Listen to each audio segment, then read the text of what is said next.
Tu peux le mettre sur toi, il n'y a pas de problème. Non, t'inquiète.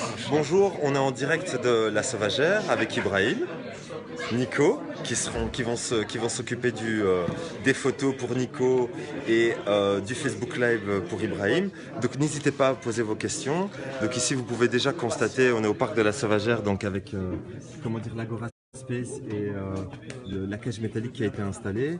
Et progressivement, les gens vont s'installer ici au sein Donc n'hésitez surtout pas à poser vos questions et alors Ibrahim réagira directement. Ken, je te vois.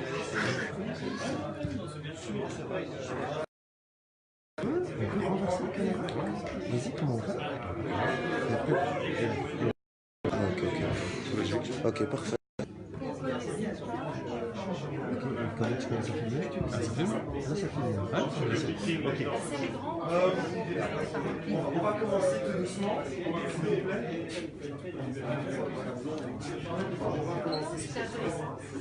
Moi, je trouvais que c'était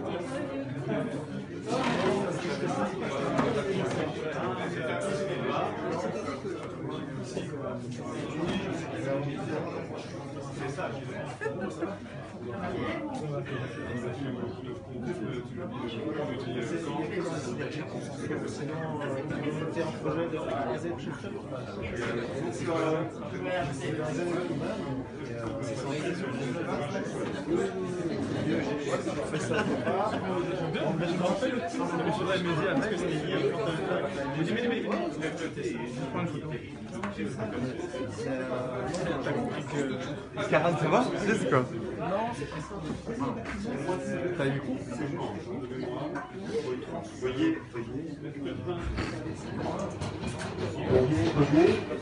Est-ce que vous pouvez vous installer, s'il vous plaît?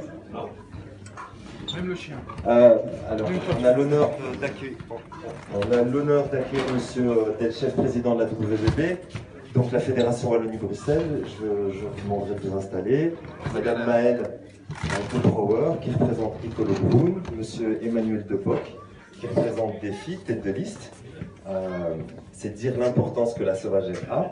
Monsieur Bernard Hayet, qui représente le PS. Madame Goldesco, qui représente le NR.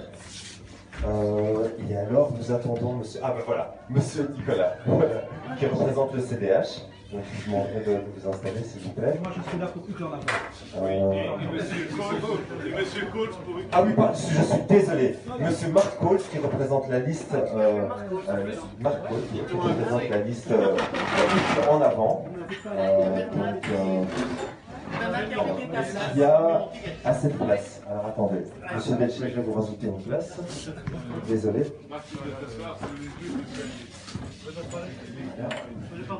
Alors on a fait avec les moyens du bord. Donc l'idée, pour vous rappeler au fait, Mohamed Debdabi fera l'introduction, mais juste pour vous rappeler, on a décidé de trouver cet endroit, qui est un peu exigu. Pourquoi, de manière symbolique, est-ce que vous voyez d'où le mouvement est né? Donc ici au parc de la Sauvagère, il faut savoir que, je ne vais pas vous en dire plus, c'est Mohamed Debdabi qui va introduire, mais d'ores et déjà, je vous remercie à toutes et à tous d'être ici présents.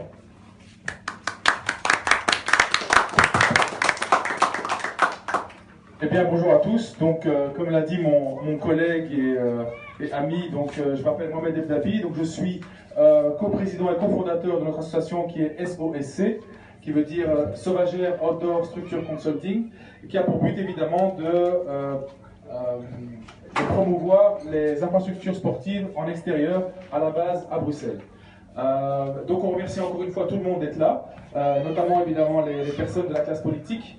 En cette période électorale, on sait que vous êtes assez occupés, donc on vous remercie d'être là, ainsi que les différentes personnes qui vont participer au débat, les sportifs, qui viennent du monde sportif bien sûr, et les différents artistes. Et écoute, voilà, ça c'est pour mon introduction, hein, donc je vais remercier tout le monde, et je vais laisser en fait Mehdi, comme dans tout bon débat, il y a toujours une personne qui guide un peu les débats, qui est un modérateur. Mehdi va faire ça aujourd'hui, et voilà, je vous souhaite bon débat à tous. Merci Mohamed Debdabi. Alors, le sujet d'aujourd'hui est donc le basketball en plein air à Bruxelles. C'est pas anodin que nous ayons organisé ce débat à la veille des élections communales. Pourquoi? Parce que on s'est dit, peut-être qu'avant les élections, on aura un peu plus d'impact.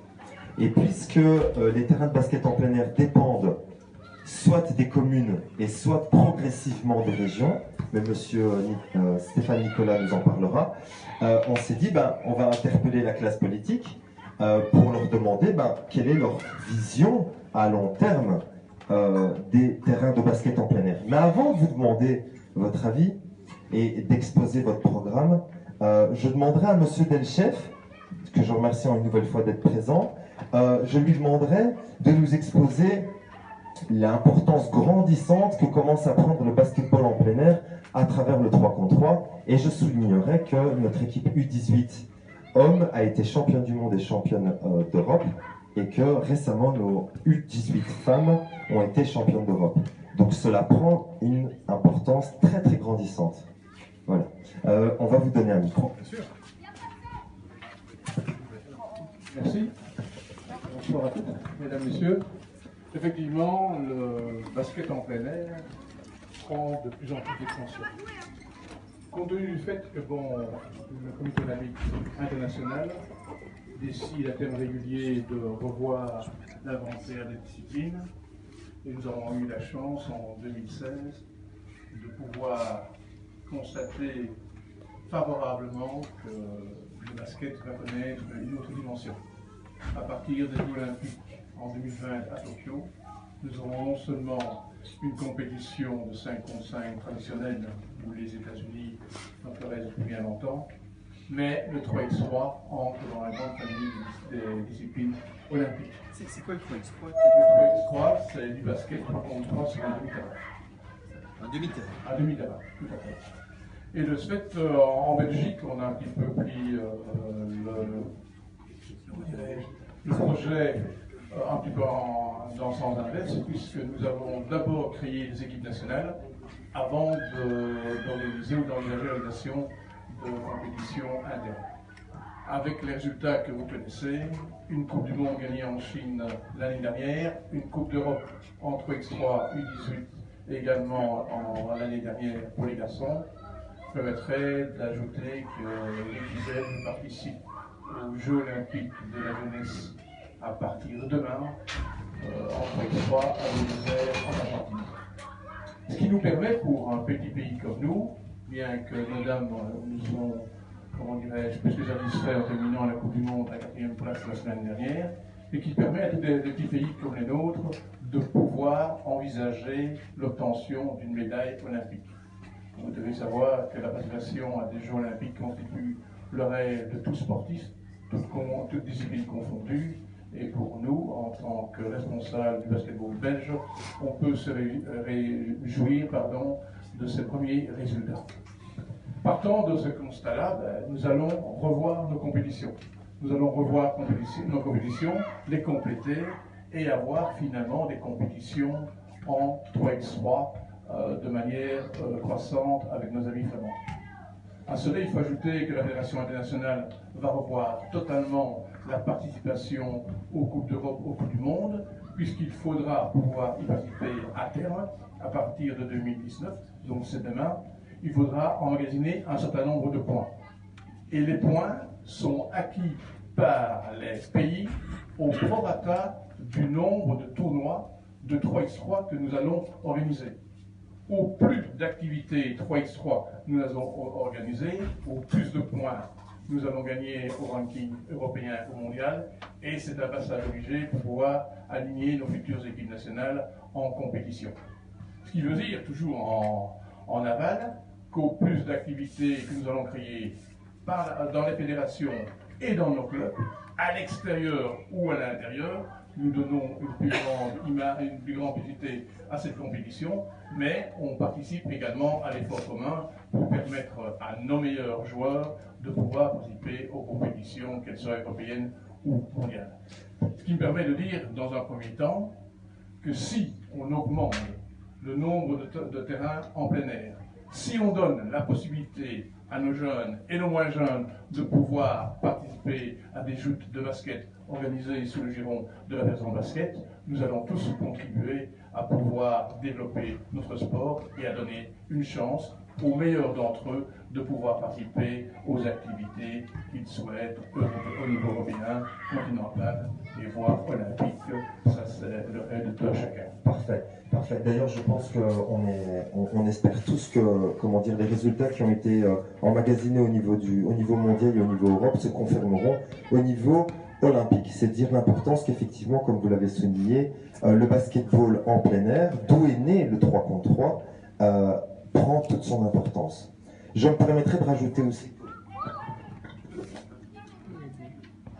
Je me permettrai de rajouter aussi d'autres chiffres qui sont qu'en Fédération Wallonie-Bruxelles, si je ne m'abuse, et vous me corrigerez, Monsieur Delchef, on a environ un peu plus de 40 000 adhérents sur toute la Fédération Wallonie-Bruxelles et un peu plus de 10 000 adhérents basket en club à Bruxelles, je pense. Alors, si on considère que les adhérents, ce sont généralement des personnes qui jouent en salle, je n'ose pas imaginer le nombre de personnes qui jouent dehors comme maintenant et qui ne sont pas inscrits dans un club. Avant de vous poser des questions, chers candidats et chères candidates, laissez-moi introduire le sujet de débat et les questions que je vais vous poser. Dans un contexte où les soins de santé récemment... On est une petite ASBL. Désolé, on n'a pas de budget. Donc, dans un contexte où il a été prouvé récemment que les soins de santé sont impactés positivement par la pratique régulière du sport, c'est-à-dire 1 heure par jour, dans un contexte où une précarité est grandissante en Belgique depuis la crise économique de 2008, où on connaît des familles monoparentales qui augmentent, qu'il y a, comment dire, que parallèlement à ça, les cotisations en club augmentent. Juste pour vous donner une petite information à ce sujet, certaines cotisations dans certains clubs ici à Uccle, mais ce n'est pas pour stigmatiser Uccle, mais dans les autres communes, parfois avoisinent les 400 €. Imaginez une famille monoparentale, une mère de famille qui doit payer 400 € au mois de septembre. Dans un contexte où il y a une dégradation, une diminution des espaces sportifs en plein air, notamment du basket, et que ces espaces-là sont un enjeu particulier parce que c'est un enjeu où il y a différents milieux sociaux, différentes générations, différentes origines migratoires qui se rencontrent. En d'autres mots, ces espaces constituent des patrimoines historiques. Quels sont, à vous, candidats et candidates, dans les 6 prochaines années, concernant la commune d'Uccle, votre politique concernant ces espaces sportifs en plein air? Je commencerai par M. Cole, s'il vous plaît, et je vous demanderai de ne pas vous interrompre, bien sûr, entre vous, en présupposant que vous pouvez vous interrompre, et bien sûr de respecter un temps de parole égal à chacun.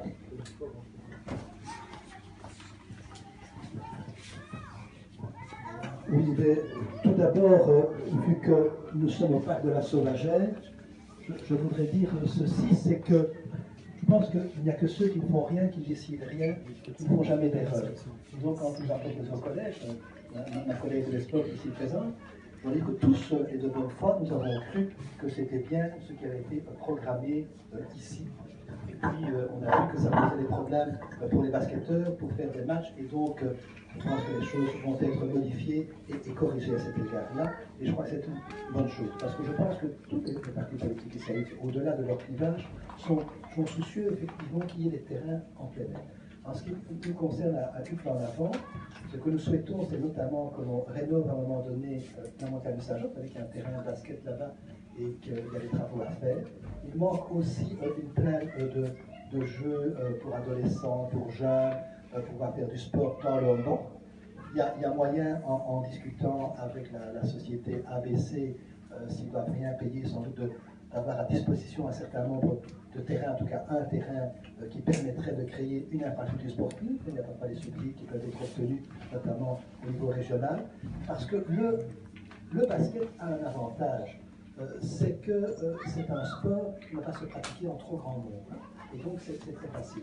Ce que je voudrais dire pour ma part, il ne faut pas être trop long, c'est que je pense que les terrains libres doivent être augmentés dans notre commune, c'est bien clair, mais ils doivent être accessibles aussi bien aux clubs qu'aux personnes isolées. Parce que ça, c'est très important. Il faut que les clubs puissent effectivement effectivement jouer, faire leur compétition, mais il faut aussi qu'à certains moments, des jeunes non organisés puissent aussi effectivement jouer au basket. Ça me semble important, et donc il faut chaque fois que c'est possible créer des infrastructures qui vont dans ce sens-là.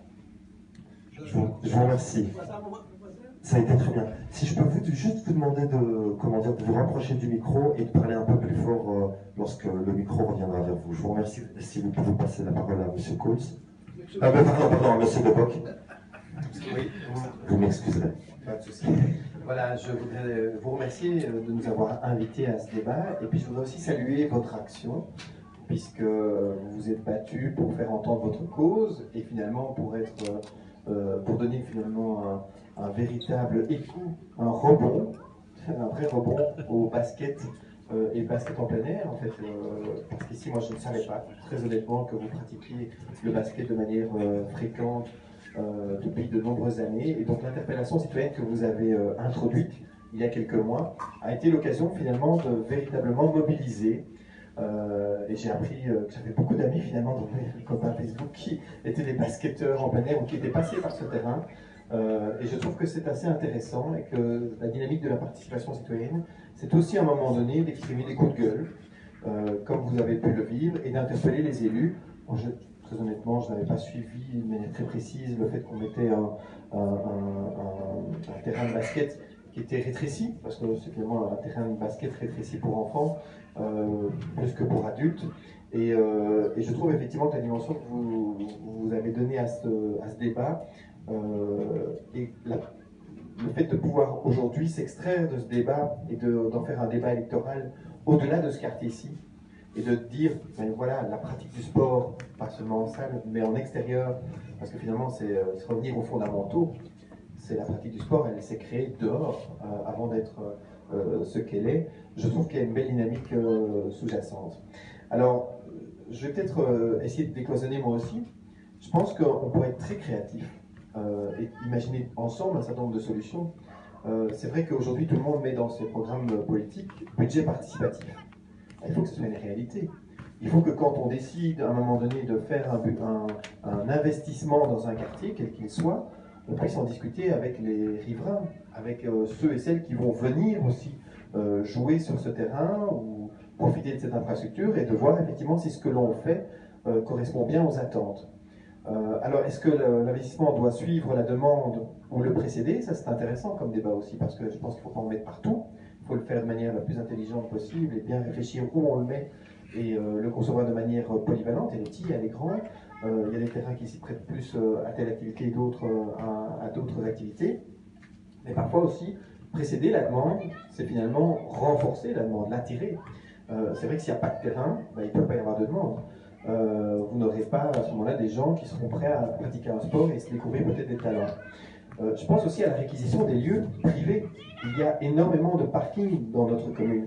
Ça ne doit pas toujours être la réquisition de terrains publics. On pourrait aussi faire des parkings publics ou privés, des lieux de sport en plein air, au moment où ils ne sont pas utilisés comme parking. Voilà, donc je vous remercie. Peut-être pour ne pas dépasser mon temps de parole et revenir tout à l'heure, voici quelques exemples intéressants que mon parti souhaite mettre à l'ordre du jour. Effectivement, il y a deux éléments qui ont été cités qui sont très importants, qui sont le budget participatif et la pratique du basketball, qui a son origine en Belgique, en plein air. Donc M. Delchef qui est ici et d'autres personnes pourront être présentes. Avant, comme dans la nuit des temps, le sport se pratiquait dehors. Donc, et je pense que encore une fois, on est sur la question de la gratuité et de l'accessibilité au sport. Alors, nous avons entendu deux personnes qui ont été dans la majorité durant ces 6 dernières années, même si, comment dire, durant ces derniers mois, M. Coles, pour des raisons politiques, s'est détaché de la majorité, si je peux m'exprimer ainsi. Monsieur Hayet, qui est la tête... Ah, vous êtes toujours au collège, désolé. Ah, désolé. Donc vous êtes toujours... Parfait. Donc vous êtes solidaire donc, des décisions qui ont été prises.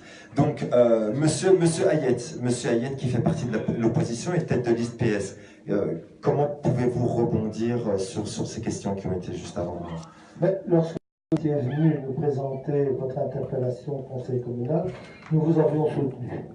non pas par opportunisme ni par calcul électoral, mais parce que les bases de ce que nous avez expliqué au début de votre intervention, à savoir les utilisateurs des terrains en plein air, d'une part, et puis d'autre part, la synthèse que vous parveniez à faire ici autour de ce terrain, méritait qu'on s'intéresse à votre interpellation.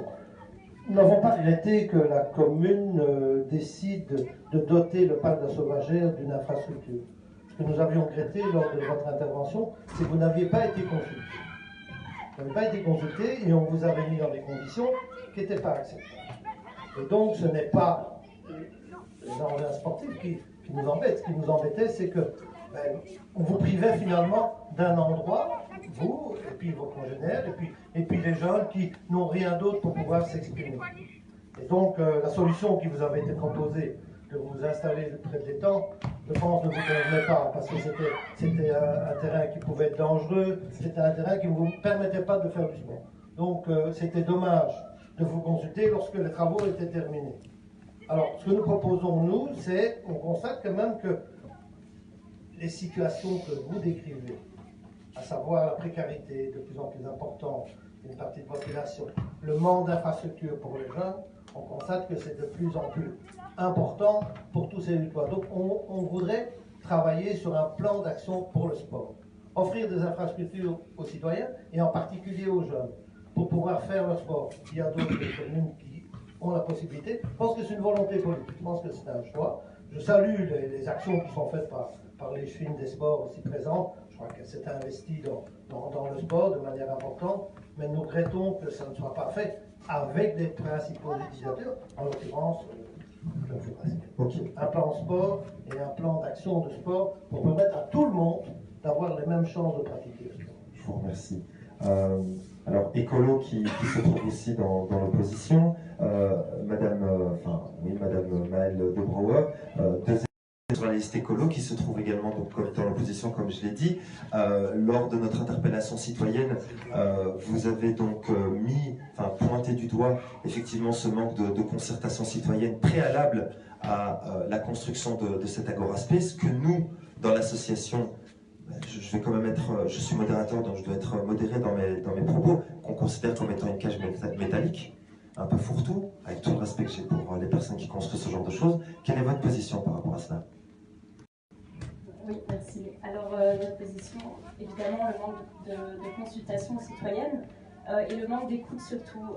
Vous nous aviez envoyé au moment du conseil communal aussi les échanges de mails qu'il y avait eu entre les chevillards et les personnes qui sont à l'origine de cette association, et où les basketteurs demandaient une rénovation du terrain, décriaient le fait que les dalles étaient abîmées, les panneaux étaient aussi, et d'autres infrastructures devaient être améliorées. Et nous, ce qu'on regrette, c'est que ces demandes-là n'ont pas été entendues de la part de la majorité, et qu'on a placé à la place un mini-pitch sans vous consulter.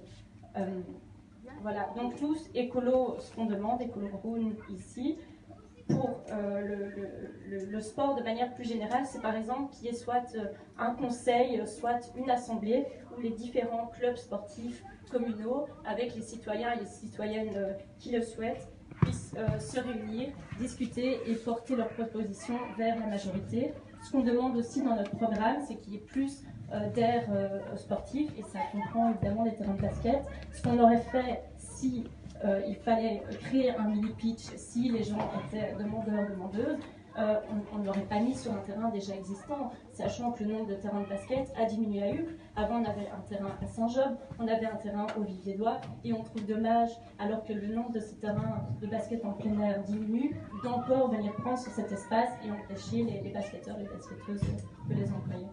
Merci Madame de Brouwer. Je vous demanderai de passer maintenant le micro à Madame Karine Goldesco. Je vous remercie d'être présente. Donc Madame Karine Goldesco, deuxième sur la liste MR. Je ne sais pas si c'est une liste ouverte, MR Open VLD. Voilà. Ça a toujours été. Parfait. Donc voilà, MR Open VLD. Donc vous faites partie de la majorité, et je pense que les MR est dans la majorité ici depuis quand même un certain temps. Pour briser la glace directement entre nous. Actuellement, nous avons une relation très cordiale, et je remercie le collège de nous avoir prêté cette buvette. Cela prouve que ce collège est ouvert au dialogue. Donc je vous demanderai, Madame Gollesco, quelle est votre position vis-à-vis dans le futur, parce que j'espère que nous réglerons le problème de cette cage métallique dans les prochains mois sous la tutelle de Madame Karine Frémaux. Quelle est votre position? Céline Frémaux. Quelle est votre position vis-à-vis du sport en plein air et des aires gratuites sportives en plein air et en particulier le basketball, s'il vous plaît? Alors, ma position, c'est qu'on essaie de les fondre partout, contrairement à ce que vous en pensez. Je crois qu'on a essayé dans les différents quartiers de chaque fois rénover en faisant et un mini-pitch et un terrain de basket. C'est ce qu'on a fait à Nestal, c'est ce qu'on a fait au Mill Creek, c'est ce qu'on comptait faire ici. Alors, il est vrai qu'on l'a étudié en se disant il y a 2 terrains de basket qui sont tous les deux dans un état mauvais.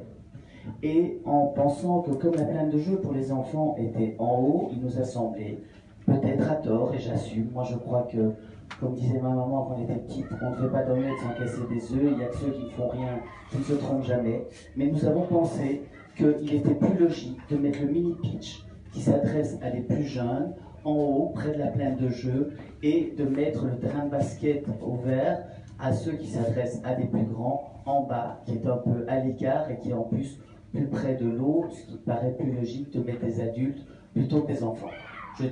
J'assume, on s'est peut-être trompé, ça, chacun en pense ce qu'il croit.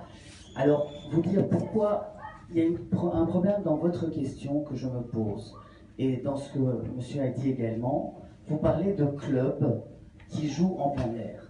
Actuellement, ça fait 6 ans que je suis échevine des sports, je n'ai jamais eu une demande d'un club pour faire du sport en plein air.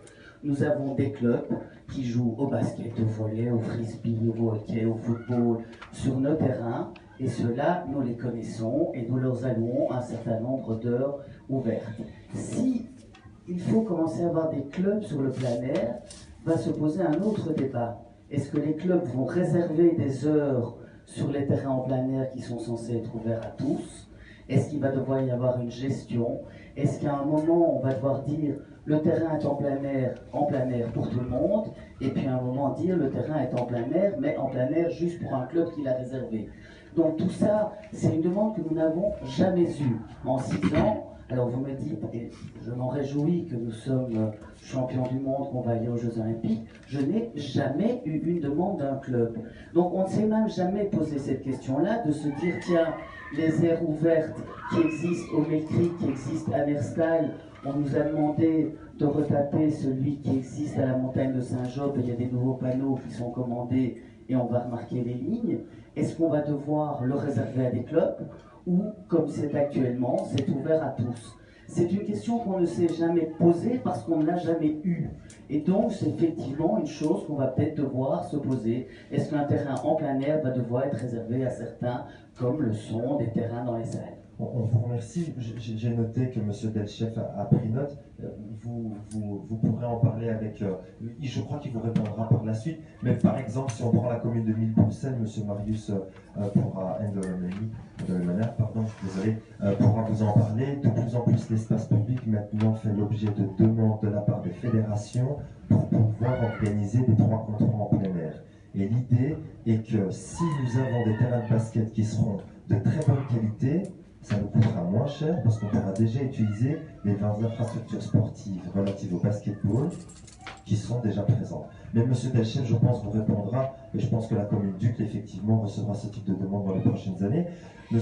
Stéphane Nicolas, qui représente le CDH et qui fait partie de la liste CDH Uccle, vous êtes ici, je vous en remercie, vous êtes ici aussi pour représenter Mme Céline Frémaux, qui est à la fois tête de liste CDH à Uccle, mais qui est aussi ministre de l'Environnement. Pourquoi je souligne cet élément? Parce que ici, le parc de la Sauvagère, et plus particulièrement ses terrains de basket, vont être sous la responsabilité, enfin la gestion de cette dernière, donc de Mme Frémaux. Pouvez-vous nous en dire plus sur cette question, s'il vous plaît? Je vais vous en dire un peu plus sur cette question, rassurez-vous. D'abord, je voudrais remercier M. Delchef pour avoir présenté le basket comme un sport noble et digne d'intérêt. d'expérience, oui, il y a beaucoup de sports nobles et dignes d'intérêt. Et il y a, voilà. Mais à titre personnel, moi j'étais très mauvais en foot. Et donc j'ai grandi en jouant au basket. Et j'ai joué au basket dans un terrain qui était donné en concession par la sucrerie de Wanze, c'était pas Huc. Jusqu'à mes 15 ans, j'ai approché le sport grâce à ça. Donc il y a une vraie sensibilité, une accessibilité de ce sport en tout état de cause. Et c'est la raison pour laquelle je suis aussi sensible au fait que lorsque on est dans un agora space qui est ouvert à tous les sports, il y a toujours un risque de concurrence et une prévalence souvent du foot sur le reste. Et donc, probablement, le basket doit être aussi un des sports dont on doit faire particulièrement attention. Ça, je voudrais dire, et notre formation le défend autant que ce soit possible. Alors, vous dites effectivement que la ministre Frémaux va hériter de ce terrain. Je voudrais juste vous dire une chose, c'est que la commune n'a jamais été dans une position de dire je me défais de ce terrain ou bien je me défais de ce parc parce que c'est un parc problématique et je donne la patate chaude à la région. C'est pas ça du tout. D'abord qu'il y a eu beaucoup de discussions, d'abord globalement au niveau de la politique régionale. On a fait un appel à toutes les communes pour voir quelles étaient les communes qui souhaitaient céder leur parc qui était trop important pour leurs épaules ou pour leurs moyens financiers, de manière à le revaloriser au maximum. Et c'est dans cette perspective-là qu'avec Huc, nous avons beaucoup parlé, discuté pour faire une transition, une mise en gestion, parce que Huc reste totalement propriétaire de son terrain, c'est juste un droit d'amphithéose qui arrive et qui est donné à la région, et dans des conditions qui respectent l'ADN de l'endroit et qui a toujours été respecté, à mon avis, par la commune. Donc, nous héritons de ceci avec un passé historique que nous souhaitons respecter. Le deuxième aspect, évidemment, c'est une bonne occasion pour remettre un petit peu, refaire une page blanche sur la gestion de ce parc. Et la meilleure manière de faire une page blanche, c'est de consulter, de solliciter les riverains, les usagers du parc, pour voir ce qu'ils souhaitent. Attention, il y a probablement des demandes qui sont concurrentes. Vous en avez une, peut-être la fédération de tir à l'arc, on va arriver, les pêcheurs à la ligne, etc., etc. Donc ici, je voudrais juste dire, on doit faire une consultation pour un peu voir ce que la population veut vraiment. Un parc ne vit et n'existe que par la proactivité des usagers. Et là-dedans, effectivement, on constate le potentiel. Il y a un terrain de basket, il y a une zone Natura 2000, il y a une zone, il y a un maillage bleu qui se crée, etc. Donc, on va être très très attentif à ça. Et on n'exclut absolument rien. Et dans le cas d'espèce, oui, il y a un terrain de basket, oui, c'est vraiment un terrain historique, oui, ça vaudrait la peine de le mettre en œuvre et de faire un investissement. Donc, vous devez savoir qu'il faut 110 000 € par an pour gérer un parc comme la Sauvagère pour protéger l'environnement. Je vous remercie pour votre réponse. Les commentaires de Madame Gollesco ont fait référence notamment à l'organisation de tournois en plein air. Monsieur Delchef, est-ce que vous voudriez réagir par rapport à cela? Je me mettrai tout d'abord de rappeler brièvement l'histoire du basket à Huc. Il y a comme quelques années maintenant, les moins de 30 ans n'ont simplement pas connu, mais au mois de mai de chaque année, on se battait pour venir assister au tournoi de la commune du club. Il y avait plus de 16 équipes inscrites en championnat, et la tradition était de se retrouver au mois de mai, les uns contre les autres. Et vous connaissez les bonnes habitudes des trois habitants. Ce sont des souvenirs qui sont bien ancrés dans notre mémoire.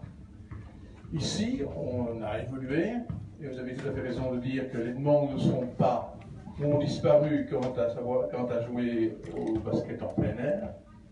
Mais je suis persuadé que vous allez être sous peu, non pas assaillis, mais certainement contactés par notre département 3x3 pour pouvoir développer le basket en plein air, pour pouvoir développer le 3x3. Cette année-ci, pour la grande première, on a lancé des initiatives de grande envergure. Charleroi à la place verte, la semaine passée la place Saint-Lambert à Liège, nous étions à Bruxelles à l'Atomium pour la journée du Ravel, et nous avons l'ambition de créer, comme je l'ai dit tout à l'heure, un nombre croissant de tournois de 3x3 pour les finalités que vous devinez maintenant. À Bruxelles, c'est simple, nous avons 19 communes, l'ambition pour 2019-2020 serait d'avoir au minimum un tournoi de 3x3 dans chaque commune. Mais pour cela, il faut un terrain. Il faut un terrain, et le parc des Sauvagères nous rappelle d'autres souvenirs et constitue certainement un ancrage historique, sportif et culturel qui vous permettrait de pouvoir répondre favorablement à la demande de la fédération qui viendra sous peu. C'est certain. Je vous remercie. Je peux juste me permettre de poser une question. Je vais juste souligner un élément que M. Delchef a déjà mis en avant. Vous avez donc mis en avant le fait que nous avions besoin de terrains de basket en plein air de qualité. Rappelons que ce terrain existe depuis 1970. L'une des photos qui est présente sur ce mur représente l'une des équipes qui était ici présente. Je rappellerai aussi que les joueurs de basket, même s'il faisait froid, même s'il y avait des glaces sur le sol, frottaient eux-mêmes le sol, raclaient le sol et jouaient sous des conditions qui étaient catastrophiques actuellement. On pourrait dire catastrophiques. Ça me permet de signaler un élément. Il y a de plus en plus de terrains qui sont maintenant réalisés avec un revêtement de sol qui est en gomme, en caoutchouc, comme le sont certains terrains d'athlétisme. Pourquoi, ici, à Uccle, nous ne pourrions pas avoir de plus en plus de terrains de ce type? Pas nécessairement que pour les basketteurs, mais aussi pour les footballeurs et d'autres sports. Je pense que le Merlot en dispose, si je ne m'abuse. Mais donc voilà, ça me permettrait, après que Mme Gollesco réponde, de vous poser cette question à vous, candidats et candidates. Quid de la gratuité, de l'accès, parce que je rappelle que ce parc maintenant ferme ses portes à 20h30, quid de la gratuité et de l'accès des terrains de basket en plein air et des aires sportives en plein air? Alors, juste deux petites corrections. Le parc ne ferme pas à 20h30, il a fermé 2 jours à 20h30. Il n'y avait pas de date limite sur le... Ça a été 2 jours parce que entre le moment où le concierge prenait sa retraite, qui était le fin du mois d'août, et la reprise par la région bruxelloise, on ne savait pas comment le fermer. Et je vais vous dire une chose, c'est le sport qui a fait changer, parce que quand on m'a dit ça ferme à 20h30, j'ai dit écoutez, ça va pas. Il y a le judo qui finit à 22h, il y a le stade de tir qui finit à 21h30, et donc on l'a refermé à 22h, donc il a fermé exactement un week-end à 20h30. Ça, c'est une chose. Pourquoi pas un terrain en gomme? Je vous dirais que le terrain du Merlot est le seul que nous avons refait entièrement. Donc manifestement, quand on les refait entièrement, ça vous plaît comme revêtement. Il se fait que le jeu, ça a été juste une rénovation, et celui qui va être fait aux montagnes de Saint-Job, c'est également juste une rénovation, parce que c'est ça qu'on nous demande, juste de rénover les panneaux et les lignes. Ce que je voudrais juste vous demander, c'est quand vous dites on va faire un tournoi, est-ce que c'est se dire on réserve pendant un week-end les infrastructures ouvertes, et ça je crois que c'est tout à fait faisable et réalisable, ou il va y avoir, et c'était ça ma question tout à l'heure, des clubs qui vont devoir s'entraîner de façon régulière à des heures fixes avec j'imagine qu'on n'arrive pas aux Jeux Olympiques en faisant un petit tournoi une fois de temps en temps, même si je ne suis pas basketteur, je connais assez bien le sport, et je sais que pour arriver à ce niveau-là, quel que soit le sport, il faut un entraînement, il faut des coachs. Est-ce que, et je vous dis, on n'a jamais eu la demande, donc est-ce que par exemple vous me dites que ça existe à Bruxelles-Ville, est-ce qu'à Bruxelles-Ville, il y a certains terrains de basket ouverts qui sont réservés à certains moments à des clubs? C'était un peu ça ma question. Est-ce qu'il y a des clubs qui réservent les heures, et qu'est-ce qu'on fait à ce moment-là des habitants qui sont habitués à venir jouer normalement? Non, il n'y a pas de fédération de gestion des terrains en plein air. L'ambition de la fédération, c'est de pouvoir organiser un tournoi donc ouvert à différentes équipes, constituées par, ça c'est important aussi, l'ouverture de notre sport à toutes les tranches de la population est importante, toutes les catégories d'âge, mais l'idée c'est de pouvoir, dans le cadre du tour de l'association UNICEF de basketball, d'avoir une étape à Uccle. Maintenant, en ce qui concerne les entraînements, j'ai été secrétaire d'un club qui joue en plein air. On jouait sur un terrain communal, on n'a jamais eu de problème. Il y a un respect mutuel qui s'installe sans aucun problème. Et ceux qui n'étaient pas affiliés comprenaient bien qu'il fallait s'entraîner pour remporter l'une autre victoire, et de ce côté-là, céder simplement leur place. Sachant qu'on ne s'entraîne pas 24 heures sur 24. On peut déterminer des tranches, mais avec un commun accord, une bonne volonté et un esprit fair play qui est un des labels de qualité chez nous, je crois qu'on peut trouver à ce problème-là une solution. Merci. Je vous remercie, monsieur le chef. Donc ça nous permet de faire le deuxième round avec monsieur Coles qui commencera justement. Quid de cette question de la gratuité et de l'accès, madame Goldesco disait effectivement que l'accès était étendu ici, par exemple, à 21h30. Mais permettez-moi d'élargir le débat, parce que la Belgique n'est pas toute seule sur la planète Terre. Par exemple, aux États-Unis ou en France, et même ici à Bruxelles, le terrain qui se trouve rue Antoine Dansart est ouvert 24 heures sur 24. 24 heures sur 24, c'est-à-dire que n'importe quelle personne à 5 heures du matin peut prendre son ballon et jouer. Et ce n'est pas le seul en Belgique, il y en a beaucoup d'autres. Moi, je préfère que mon enfant aille jouer à 4 heures du matin dehors, qu'il fasse autre chose. Quid de cette jeunesse dont, a priori, je pense qu'on a peur? Quid de cette jeunesse, de cette gratuité, de cet accès au sport, monsieur Coles? Tout d'abord, on n'a pas peur de la jeunesse. On a tous été jeunes, on n'a pas peur des enfants, comme c'est dans mon cas, qui se considèrent encore jeunes et qui disent que je suis encore jeune. Je n'aime pas trop ce mot encore, mais bon. Oui, je n'aime pas le encore jeune. Jeune depuis plus longtemps. Oui, c'est ça, exactement. Mais M. Delchère, avant de répondre à votre question, a dit que le basket était dans l'ADN de Uccle. Et c'est vrai, mais il faut aussi souligner une chose, c'est que c'est un sport avec différents clubs uclois qui repose aussi sur l'appui de nombreux bénévoles. Moi j'étais quelques fois au repas, notamment à l'école de Messidor, qui était organisé par des clubs pour recueillir un peu d'argent pour faire fonctionner. Tout cela, et puis on reçoit souvent des demandes de coupe ou de lot pour différentes activités. Mais en ce qui concerne la gratuité, les espaces libres doivent être gratuits. Ça c'est très clair. C'est indispensable. C'est pas la même chose que évidemment les salles de sport où on joue à l'intérieur. Ça c'est toute notre gestion, bien entendu. Il faut, comme je l'ai dit dans ma première intervention, à la fois que ce soit accessible aux clubs, mais aussi aux personnes non organisées. Et donc c'est une question de réservation. Si on prend ici le parc de la Sauvagère, jusqu'il y a quelques années, évidemment les moyens sont interdits, les familles pouvaient réserver pour faire un barbecue. Si on peut réserver pour faire un barbecue, on peut réserver aussi pour avoir un terrain. Et il est clair, mais là nous sommes tous d'accord ici, là il n'y a pas de différence, je pense, entre nous, qu'il faut revoir la question de la cage et trouver un terrain, effectivement, aux dimensions et qui répond à vos demandes que vous avez faites dans l'interpellation citoyenne. Moi j'ai cité d'autres exemples, Montagne de Saint-Jope.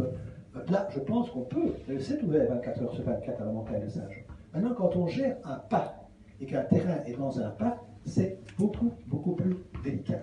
Tout d'abord, même si la région reprend la gestion des parcs à la Sauvagère, ne croyez pas non plus que la commune, qui est quand même une autorité morale et politique, n'aura plus de droit de regard, et de toute façon, il est prévu un comité d'accompagnement où la commune participera, donc elle peut relayer un certain nombre de préoccupations. La règle ici à Uccle, c'est qu'en hiver, on ferme les parcs à 20 h et on ferme à 22 h en été. Alors, je peux imaginer qu'il y ait des exceptions quand c'est des clubs qui organisent quelque chose, parce que ça, on donne la clé et il y a une organisation. Quand c'est évidemment des jeunes qui jouent de manière libre, ça n'est pas possible d'ouvrir 24 heures sur 24 un parc. Si on a fermé les parcs à un certain moment à Uccle et pris des mesures, pour toute une série de raisons de sécurité diverses. Il y a un point qu'on n'a pas évoqué, mon voisin a évoqué les parkings, mais il y a une possibilité qui, à mon avis, mériterait d'être creusée, c'est les cours de récréation des écoles. Dans le sens que les salles des écoles, elles sont overbooking, ça, il ne faut pas croire qu'on va trouver de la place. Mais bon, les cours de récréation ne sont pas toujours occupés jusqu'à une certaine heure, en dehors évidemment des heures de gardiennage. En général, ça se finit à 18h30. Et donc, de nouveau, pour les clubs, parce que là, je vois mal comment on peut laisser les gens non organisés rentrer. Mais pour des clubs, il y a peut-être moyen aussi de trouver un certain nombre de possibilités à cet égard-là. Mais c'est clair qu'il faut, pour que les terrains restent gratuits, et il faut essayer d'en créer de nouveaux dans notre commune. Je vous remercie. Je vous demanderai de passer le micro à Monsieur Debock à ce sujet. Juste pour information, le Merlot n'est pas dans un parc, mais il ferme quand même à 22h. Oui, mais donc, si à la demande, moi je trouve effectivement qu'on peut travailler sur les heures. Alors, aller jusqu'à 2h du matin, c'est peut-être pousser le bouchon un peu loin. Je crois qu'il faut quand même veiller à ce que les oiseaux puissent dormir quand même dans le parc toute la nuit et avoir une nuit goupillée le lendemain matin, tranquille. Il y a aussi des règles pour la faune et la flore. Il ne faut pas oublier non plus les riverains. Ici, ça pose évidemment aucun problème, mais la dernière interpellation citoyenne que nous avons eue il y a un mois au conseil communal, c'était justement dans le quartier de Vigaro, par rapport au fait que les terrains de sport exploités jusqu'à 22h, ça créait un certain nombre de nuisances, en ce compris le week-end quand il y a des tournois, et que les riverains n'avaient plus de tranquillité tout le temps. Donc c'est vrai que l'implantation des lieux et de veiller effectivement pour les utiliser en gênant le moins possible les riverains, le plus longtemps possible, c'est vraiment quelque chose qui peut se travailler ensemble sans avoir de gros problèmes. Je l'avais dit sur les parkings qu'on pouvait être créatifs. Évidemment que pour nous, et c'est dans notre programme, les écoles mériteraient d'être ouvertes, qu'elles soient libres ou qu'elles soient communales. Parce qu'on oublie quand même de dire que nous sommes la commune où il y a le plus d'écoles par tête d'habitants. Et c'est tellement vrai que dans notre réseau scolaire, il n'y a que 50% du clois qui fréquentent nos écoles et que le reste vient des autres communes. C'est pour dire qu'on a une offre surabondante, si je puis dire, et que les cours de récré sont légion, que par exemple dans le centre Parvis, il n'y a pas de terrain, alors que vous avez le collège Saint-Pierre qui a une immense cour avec des terrains de sport en plein air. Donc on pourrait très bien trouver un partenariat intelligent, responsable, qui permettent aux jeunes finalement de pouvoir aussi accéder à ces lieux. Et on devrait peut-être faire un inventaire, on devrait aller effectivement démarcher que par exemple le mercredi après-midi sur tel parking de tel bricot près de la rue de Stahl, comment s'appelle ce gamin, pour ne pas faire de publicité puisque nous sommes maintenant diffusés. Petite anecdote, je suis très heureux de voir ce débat télévisé finalement en direct. J'aurais espéré que le débat de l'interpellation citoyenne l'eût été aussi. Vous savez que je suis un grand militant de la diffusion des conseils communaux en live, sur Facebook en particulier. Mais voilà une occasion, par exemple, de permettre que sur des parkings d'entreprises, et on a encore un tissu important d'entreprises, regardez rue du Bourdon actuellement, vous avez énormément d'espaces qui sont privatisés inutilement et qu'on pourrait viabiliser pour peu d'investissement. Donc, travaillons sur des solutions nouvelles, ça multipliera les occasions et ça fera en sorte effectivement de voir une jeunesse qui, le week-end, peut s'éclater en tout lieu. Très bien. Merci de donner la parole à M. Marc Coles, qui est donc tête de liste. Bernard Hayet. Je suis désolé. Juste au-dessus de vous, juste au-dessus de vous. Voilà. Tout le monde n'a pas respecté. Moi, c'est Manuel Debock. Alors, tout le monde n'a pas respecté le suivant. Ne vous inquiétez pas, sur YouTube, on mettrait une petite bande en dessous pour vous identifier comme on l'a déjà fait lors de notre interpellation citoyenne. Mais monsieur Hayet, désolé de m'être trompé sur votre nom. Permettez-moi de vous poser cette question. Tête de liste PS, quid d'échec sport? Quid d'échec sport à Hugo? Vous posez une question essentielle sur l'accessibilité et sur la gratuité. Une des difficultés, évidemment, et on le voit bien ici, quand vous avez peu de terrain, mais il y a plus de monde. Donc ce qu'il faut à Hugues, et je rejoins mes collègues, M. Coles et M. Debock, il faut utiliser son imagination pour multiplier les terrains de sport. C'est la seule façon de régler cette question des utilisations des terrains. Alors, il est clair que la raison pour laquelle il manque des infrastructures, c'est que c'est un choix politique. On a réaménagé le terrain des Griottes au football, on a réaménagé, on a comme projet l'augmentation des terrains de hockey, mais le parent pauvre reste le basket. Le basket perd chaque fois, je dirais, si vous me permettez une expression libérale, pour un socialiste, perd des parts de marché. Donc il faut que dans les quartiers, alors que le terrain de basket ne demande pas une infrastructure importante, bon je veux dire, les surfaces sont petites, il y a le panneau le panneau de basket, on pourrait très bien aménager, alors peut-être pas avec des gommes, parce que c'est vrai que ça représenterait peut-être un coin important, mais il y a énormément de places publiques. Moi je pense par exemple à la place du Chaboté, je pense par exemple à la place Ugeux, où qu'est-ce qu'on a fait? On a mis, je termine Mme Léchevin, où on a mis quoi? On a mis quoi? On a mis des engins de basic fit, ou je ne sais pas trop, pour faire de la gymnastique. Il n'y a même pas plein de jeux. Alors, a fortiori, un terrain de basket, alors je ne veux pas polémiquer ici, parce que ce n'est pas l'objet. Donc, dans le mail qui a précédé ce débat, j'ai demandé de respecter le principe de la table ronde. Donc, s'il vous plaît, veuillez respecter le temps de parole de chacun. Voilà, on n'est pas dans une cour de récréation. Donc, donnons aux basketteurs les moyens de s'exprimer. Et je crois que vous posez des questions essentielles par rapport à l'accessibilité, par rapport à la gratuité. Parce qu'effectivement, beaucoup d'entre nous ont été aux États-Unis. Mais il n'y a pas un coin de rue où il n'y a pas un terrain de basket. Il n'y a pas un coin de rue où ça n'existe pas. Alors je ne vois pas pourquoi aux États-Unis, même dans des quartiers qui sont déshérités, on peut trouver des terrains de basket et que dans une des communes les plus riches de Bruxelles, on ne puisse pas faire des terrains de basket. Ce n'est pas ça, ce n'est pas un investissement redoutable. Hein. Je crois que c'est un choix politique. Je vous remercie, Monsieur Hayet.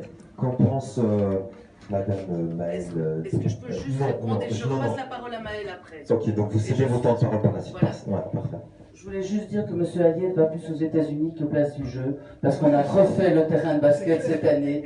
Donc c'est très triste que vous n'y alliez pas. On a refait le terrain Ugeux, on a refait le terrain du Merlot. On est en train de refaire les panneaux de la montagne Saint-Job. Et contrairement à ce que vous dites, il y a deux types de subsides différents. Il y a les subsides pour les grosses infrastructures communales avec lesquelles on a refait le football, et il y a les petites infrastructures communales avec lesquelles on a fait le terrain de basket. Mais gardez le micro. Non, justement, ça, parce que vous n'avez pas été jusqu'au bout de votre temps de parole. Mais est-ce que le MR OpenVLD à Uccle prévoit les chèques sport? Donc pour ceux qui nous écoutent, qu'est-ce que sont les chèques sport? Cela permet aux personnes qui sont a priori démunies de pouvoir s'inscrire dans un club en bénéficiant d'une réduction majeure ou minime par rapport à sa cotisation. Quid? Alors les chèques sport, c'est en général 30 € par personne.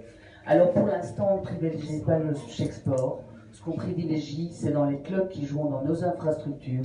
C'est que quand il y a des problèmes, on préfère financer pour l'un ou l'autre personne qui ont vraiment besoin, et de financer parfois la cotisation, de faire en sorte qu'elle soit offerte, plutôt que de donner 30 € à tout le monde. Je vous remercie. Donc Madame Maëlle de Brouwer, qui représente Écolo Groen et qui est deuxième sur la liste. Quid du programme Écolo Groen justement sur la commune d'Uccle concernant ces chèques sport, cette gratuité, cet accès, cette qualité des terrains? Oui, tout à fait. Alors, Écolo Groen, on est favorable absolument au chèque sport. C'est important, voilà, parce que il faut que les gens puissent gratuitement faire du sport. Parce qu'il y a par exemple les familles monoparentales, et par ailleurs, dans 83% des cas, c'est le parent seul est une parent, c'est une femme, il faut aussi le dire. Donc oui, ça clairement. L'accès au terrain de sport, évidemment, mais voilà, il y a différents types d'accès. L'accès en transport en commun. Pour arriver ici, ok, on a le 60, on a le 43, mais en transport en commun, ça reste quand même assez compliqué, on doit beaucoup marcher. Il n'y a pas de desserte de train ici tout près. En vélo, c'est difficile. Il n'y a pas de pistes cyclables, par exemple, sécurisées. Nous, dans l'idéal, on voudrait des pistes cyclables séparées. On pourrait marquer dans un premier temps. On a besoin aussi d'arceaux vélo. Il y a 2 arceaux vélo ici devant. Essayez de garer votre vélo. Il y avait une voiture devant. Il fallait passer entre les voitures pour venir le mettre. Ça, c'est un problème aussi. L'accessibilité, c'est aussi en termes de personnes, est-ce qu'on est porteuse d'un handicap ou pas. Le problème du mini-pitch ici, c'est que si vous êtes en chaise roulante et que vous voulez faire du sport, eh ben, vous n'entrez même pas dans ce terrain. Ça ne va pas. Accessibilité aussi, oui, mais à quoi? À des terrains de basket qui soient de qualité. Alors, on a évoqué la gomme pour le sol, c'est très important pour les chevilles notamment, mais il y a aussi les panneaux. On peut mettre de la mousse sur les bords, voilà, de la mousse sur les poteaux aussi. Éviter les grilles comme ça et mettre plutôt des écrans verdure. Non, il y a des haies, il y a différents types de moyens effectivement de délimiter un terrain de basket.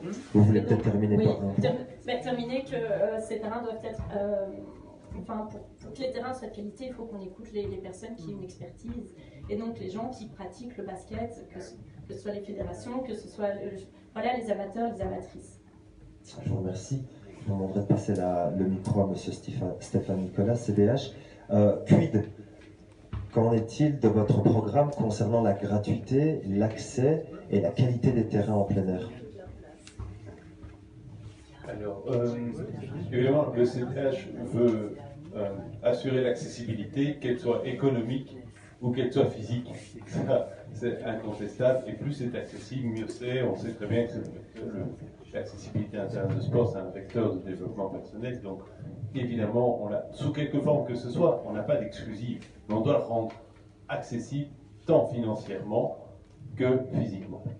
Je voudrais juste vous dire une chose, parce que je me permettrai d'être très pragmatique par rapport au parc de la Sauvagère, où nous sommes dans une configuration. On a un parc dans lequel il y a un contrôle social à avoir quand même, une certaine sécurité, donc le parc reste historiquement se fermait en hiver vers 20h et en été vers 22h. Mais ce qu'on a prévu, c'est que pour l'accès précisément aux infrastructures, il y aurait une entrée spécifique qui serait ouverte autant de temps possible pour que les clubs, au-delà de 22h, puissent y accéder. Donc c'est un petit exemple comme quoi on essaie de concilier la contrainte de la situation et de favoriser l'accessibilité aux infrastructures. Parfait. Je vous remercie à toutes et à tous de nous avoir répondu. Maintenant, on va passer à la séance de questions-réponses. S'il y a des personnes dans le public qui désirent réagir par rapport à des propos qui ont déjà été émis, on peut peut-être passer la parole à Damien Tita, que je remercie d'être présent. Donc, il est le fondateur d'une ASBL qui s'appelle Ball in Shape, qui est notamment active sur la commune de Gensoren et qui, je l'espère, va augmenter sa sphère d'influence sur Bruxelles. Bon, voilà, on me dit de me lever, je vais me lever. Voilà. Premièrement, j'aimerais faire une séance de félicitations parce qu'il a cité une commune dans laquelle les politiques ne sont pas toujours au top du top pour pouvoir mener un débat aussi sereinement. Donc déjà, félicitations parce que moi, je suis pas habitué à voir ce genre de choses et je trouve ça vraiment super. Donc, j'ai pas de couleur politique, j'ai pas de carte dans un parti, mais par contre, je sais apprécier les bonnes choses. Et voilà, ça c'est la première chose. Et la deuxième chose que je voulais faire, c'est féliciter l'ASBL qu'ils ont créé, donc Mehdi, Mohamed et tout le reste, parce qu'ils essaient d'en faire un mouvement pour essayer de conscientiser les choses. On a besoin de plusieurs choses en place, effectivement, des politiques qui savent parler, écouter. On a besoin de politiques qui sont passionnés, donc qui ont une petite expérience, parce que ça c'est très très important.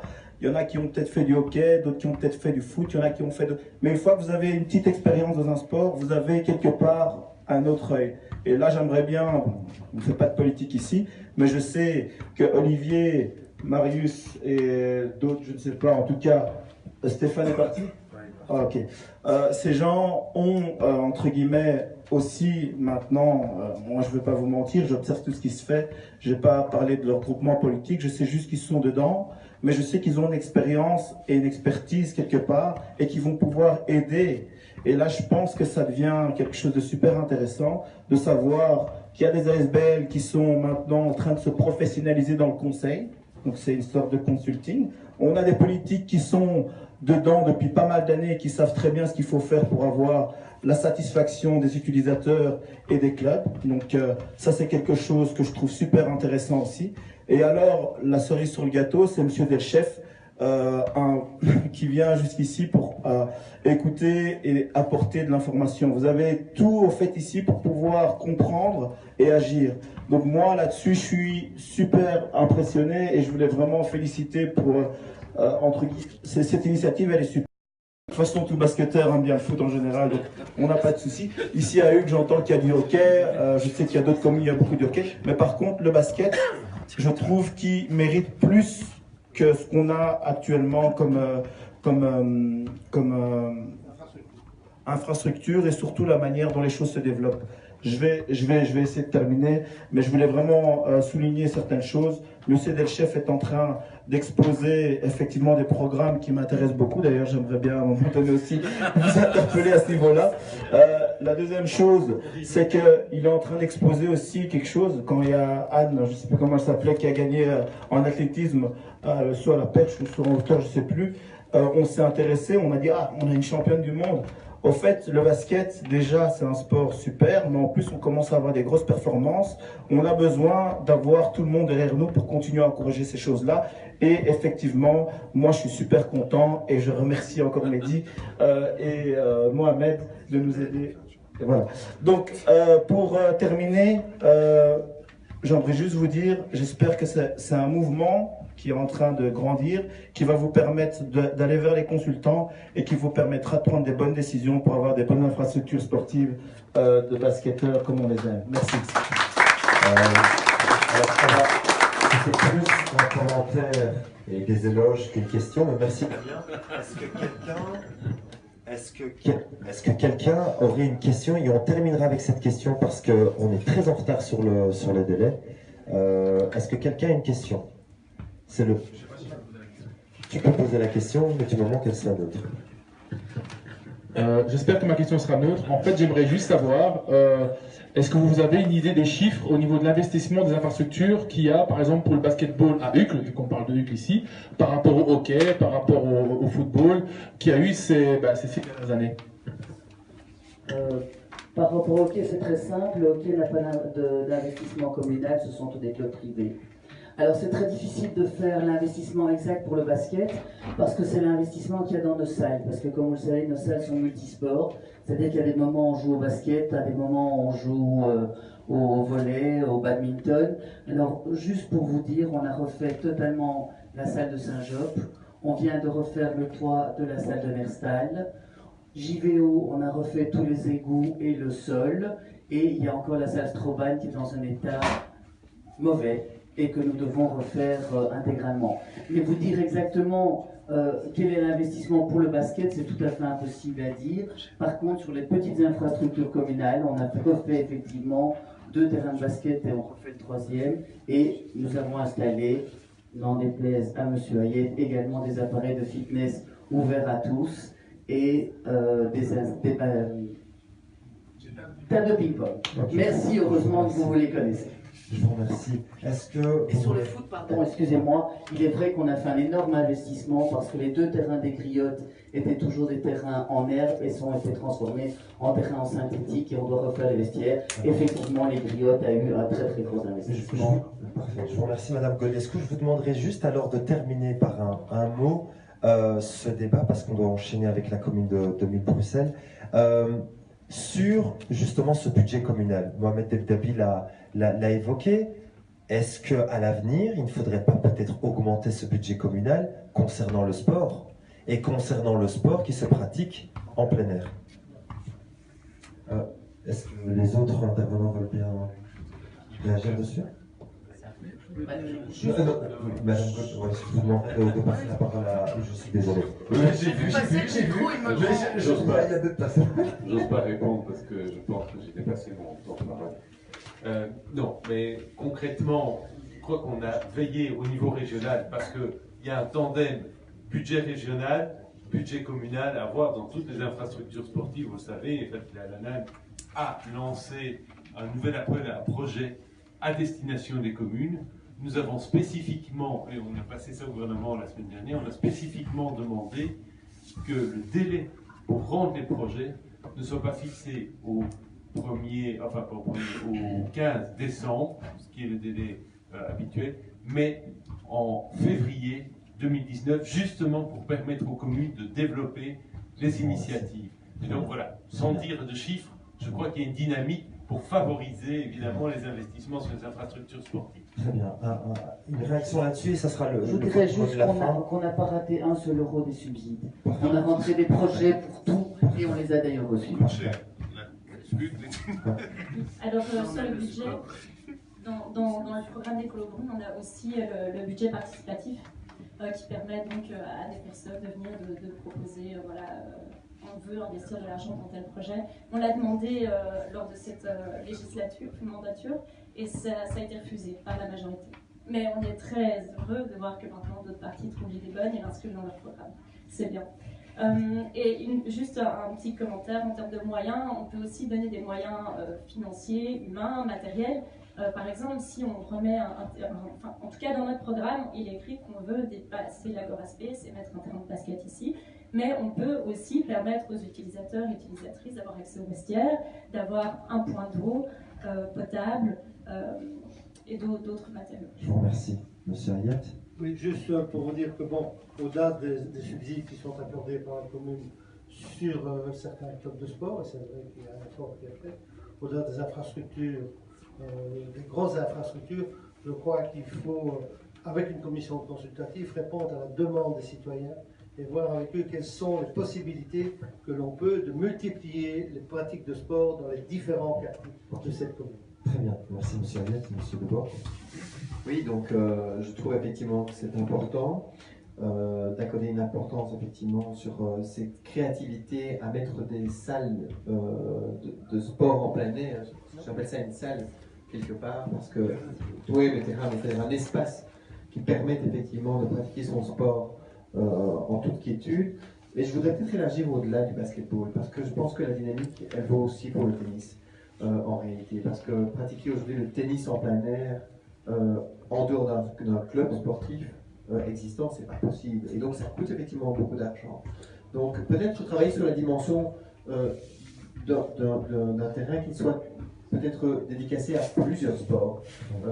Surtout si on est intelligent et qu'on réquisitionne quelque part ou qu'on crée des partenariats avec notamment des entreprises qui ont ces espaces et qui le week-end, après 18h quand ils sont fermés, ou le dimanche quand ils sont totalement fermés, qu'on puisse utiliser ces espaces pour la collectivité. Et là, je pense que ça ne coûte rien que de la volonté politique. Merci Monsieur Deboc, Monsieur Coles qui est resté très silencieux. Et je vous remercie d'avoir respecté le temps de parole de chacun, puis de votre dernier mot. D'abord, je ne suis pas tout à fait d'accord avec Monsieur Deboc sur les terrains de tennis libres. Je suis un peu sceptique. Par contre, nous avons de grosses dépenses qui devront être faites la législature prochaine pour le sport. C'est la reconstruction, la rénovation lourde de 2 salles. Pas uniquement la salle Stroben, mais également la salle Van Offelen, la salle du Globe, qui sont toutes deux en mauvais état. Donc ce seront des gros investissements qu'il faudra en partie avec subsides, mais peut-être même au-delà des subsides que l'on pourra accorder, sinon on va diminuer l'offre sportive par rapport à aujourd'hui. Les terrains libres ont un avantage, c'est qu'ils coûtent tellement moins cher à aménager. Et donc même si à un moment donné on est au-delà des subsides que l'on peut avoir, la commune peut, dans un budget de 155 millions d'euros par an, trouver les quelques dizaines de milliers d'euros qu'il faut parfois pour aménager un terrain libre. J'ai cité notamment au Hambourg qu'on peut en créer un. Et je crois qu'il faut vraiment aller de l'avant, mais en maintenant un grand principe, la gratuité, mais aussi le double accès à la fois, comment dire, aux clubs et aux personnes non organisées, sachant que pour les clubs, c'est possible alors d'ouvrir à certains moments quand on ferme. Mais qu'évidemment, à certaines infrastructures, que ce soit les écoles ou que ce soit les parcs, à un certain heure doivent être fermés pour ceux qui ne sont pas organisés. Je vous remercie Monsieur Cole, je vous remercie Monsieur Deboc, je vous remercie Monsieur Deboc, je vous remercie Monsieur Ayet, Madame de Brouwer, Madame Goldesco et Monsieur Stéphane Nicolas d'avoir participé à ce débat et surtout, et pas principalement parce que je ne peux pas mettre quelqu'un en avant, Monsieur Denchef d'avoir été présent. Je pense que ce n'est que le début et qu'on continuera ensemble durant la prochaine législature des 6 années à venir et pourquoi pas encore après et après et après. Donc on vous remercie, on remercie aussi les membres du public d'avoir été présents et d'avoir été attentifs. Vous avez... pardon, monsieur Delchef, vous voudriez peut-être ponctuer ce débat concernant UCLU. J'ai l'habitude de terminer par quelques petits vers. Je vous dirais, au parc de la Sauvagère, je m'en souviens comme si c'était hier, des heures passées sur les terrains, à jouer au basket et à devenir les hommes de demain. Merci. Wow. On ne peut pas avoir une minute pour une minute de la fin. On vous remercie. Donc comme M. Delchef l'a suggéré, vous avez les verres à disposition. Vous pouvez boire. On va par contre enchaîner directement après, dans les 5 minutes, dans les 5 prochaines minutes, avec le débat Jet et 1000 Bruxelles. On va condenser les deux. Je demanderai donc aux invités de rentrer gentiment dans la buvette et de s'installer. Et merci encore.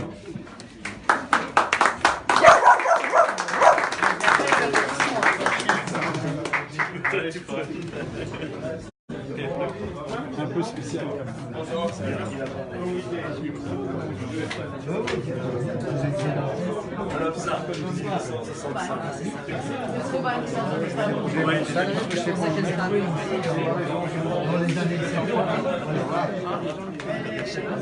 Merci à vous, hein. Merci à vous. Puis, je vous présente un ami, Manza, un artiste qui va présenter. Super initiative. Merci, c'est gentil. Et j'espère qu'on continue ensemble. Volontiers. Ils ont la chance de vous avoir. C'est sympa, merci, c'est sympa. Vous avoir. Je trouve que vous avez vraiment pu. C'est vraiment un bon boulot.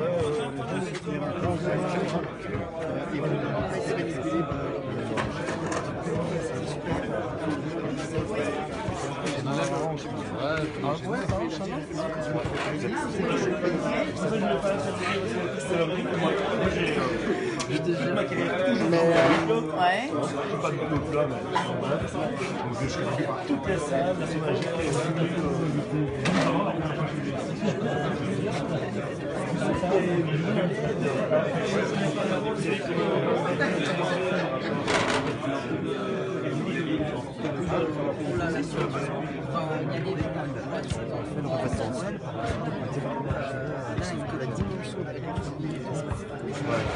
Et l'idée du projet,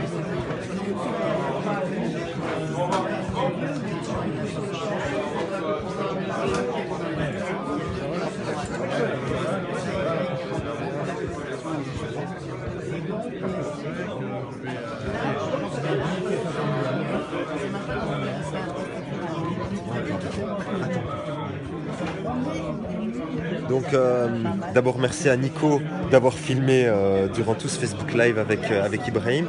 Donc là on va faire une petite pause de 2-3 minutes. Les gens sont en train de prendre leur verre et on reviendra vers vous avec les communes de Jette et 1000 Bruxelles. Et merci d'avoir été présents.